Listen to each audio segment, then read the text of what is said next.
Today we're checking out the Sevenoak/Movo on-camera LED light. Let's get into it.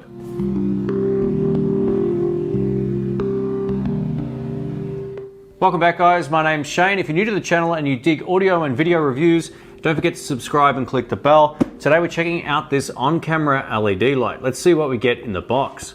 Here's the SK-LED160B. Now this is awesome for two reasons. One, you can change the brightness thanks to this control on the back, and you can also power it thanks to either 6 AA batteries by opening the back here, or if you've got an old Sony MPF style battery, you can simply just plug this into here and there you go, it's already on.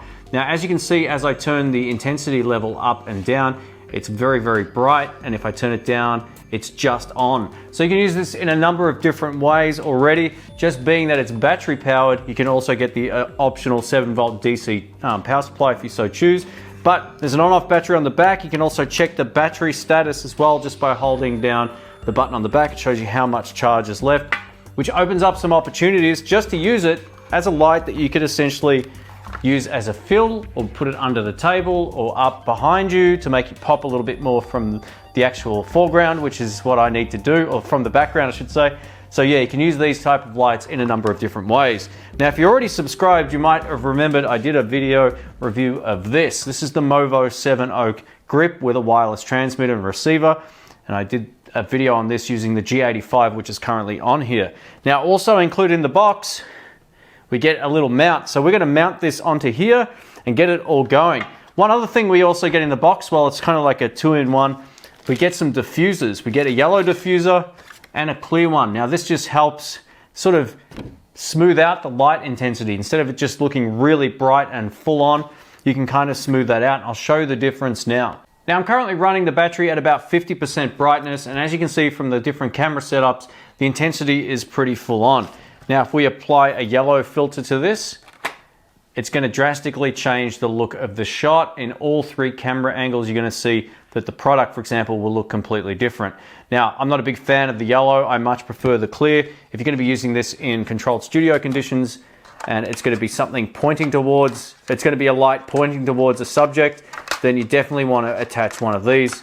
And as you can see, we've got the clear diffuser on. It was a little bit too fiddly to do it off to the side. So yeah, as you can see, I think that looks pretty good. And you can also add the yellow one if you really want to change things up.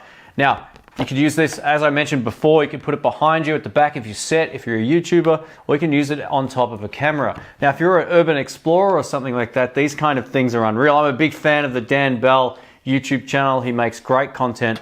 And I've definitely seen him with something very similar to this. Probably isn't this brand, but a very similar thing to this for exploring outside. So this is how the rig is set up. It's nice and simple to get going. Now what I'm going to do firstly actually is do an indoor test, wait for it to get a little bit darker, and then we'll go outside. All right, here we go with an indoor test. Now, you probably don't even know what you're looking at. This is my hallway with no extra lighting. There's a light behind me, but it's definitely not lighting up anything down the back here. So we're gonna turn this on and just bring it up slightly. Now that's already enough to light up the entire hallway. With it all the way up, I've got my camera set to auto exposure, by the way. You can see it's just completely changed the scene. And now with it off, and back to auto exposure, it can't seem to handle that at all.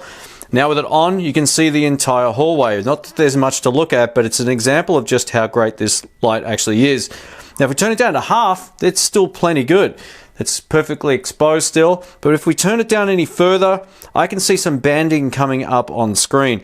These are horizontal lines that you generally see when you're using LEDs at lower power settings. With it all the way up past half, it's going to work fine, but down past half, you're going to see some banding. So if you're going to be using this, I suggest using it at half or full.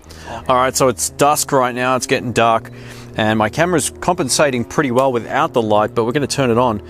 So you can see the foreground trees instantly light up. This is with it back off, and this is with it at about 1/4. So this is extremely bright. This is with it all the way up. So I'm going to show you a little bit about how this looks. Let's have a look at this tree here. So my suggestion is, if you're going to be getting one of these, leave your camera in basically automatic mode for exposure, because it'll make just getting the right exposure a whole lot easier, especially if you've got something in the foreground like this, rather than having to play with the light every time you want to expose something. So that's with the light off completely at about 1/4 and all the way up. My camera compensates right there.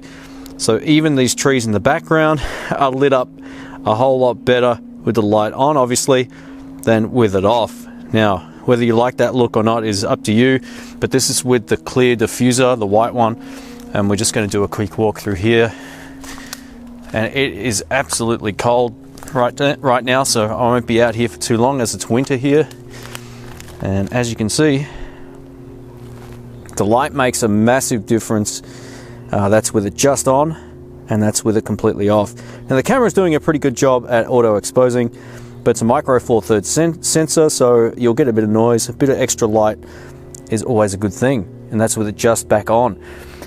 So yeah, I really like what I'm seeing with this. Now if we have a look under here, it's really quite dark under that log, and that's that's with the light on. So yeah, overall I'm pretty impressed with how this sort of functions outdoors. I'm quite shocked. And in the dead of night too, this would work extremely well, no questions about it.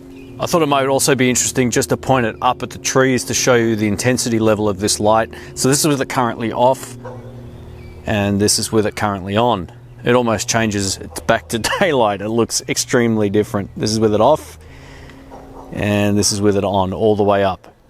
Thanks for watching, thanks for listening. My name's Shane. If you're new here, don't forget to subscribe. I'm gonna give you my 2 cents about this. Now, in terms of build quality, it's built extremely well. The small Air Force battery I've got does come loose a little bit too easily, but it stayed in there while I was walking around outside. Now, depending on your version of the battery, you might get some different results in terms of the stability, but I've also got the double A's in there as well. So I'm using that, no problems with the double A's. There's no difference in the brightness, at least not to my eye anyway.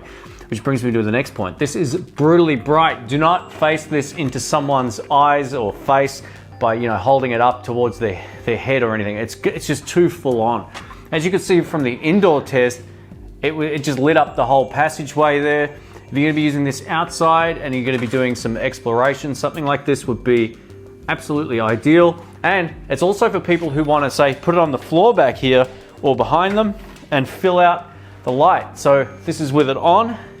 You can face it towards the wall or face it wherever you like, just to light up the scene a little bit better. Now, that's a pretty quick and nasty way of doing it, but yeah, you get the point. You can do lots with it at different intensity levels. Now, I did notice some banding with the actual level down most of the way on screen, so just be cautious of that. Depending on where you live, different refresh rates might have banding at different intensity levels. I'm in the PAL region, so 25 frames per second. I noticed that anywhere past half and all the way down, anywhere past about half all the way up to full, it went away. It's most common also with ring lights. They do a very similar thing. So overall, I think this is a really great light. It's something that I'm going to be using a lot. The fact that it uses 6 AA batteries is a bit of a pain. So if you are going to be using this with AA's, buy some rechargeable ones and you'll get the most mileage out of it. If you've got a 7-volt DC adapter as well, you can just plug that in and use it off the mains, which I think is pretty good. Lastly, there's one small thing I noticed. It makes a little bit of a wheezing sound when it's turned on. It's a high frequency squeal, and it does it anywhere except for all the way up. So with it anywhere except for full blast, you hear a slight noise, but it's definitely not loud enough to be captured even on the lav microphone, not a chance. So overall, I'm very impressed. If you want to find out more about this, links will be below. Massive thanks to Movo for sending this entire kit out. If you missed the review of this, links will be in the cards up here and you can check that out as well. Thanks again, catch you soon. See ya.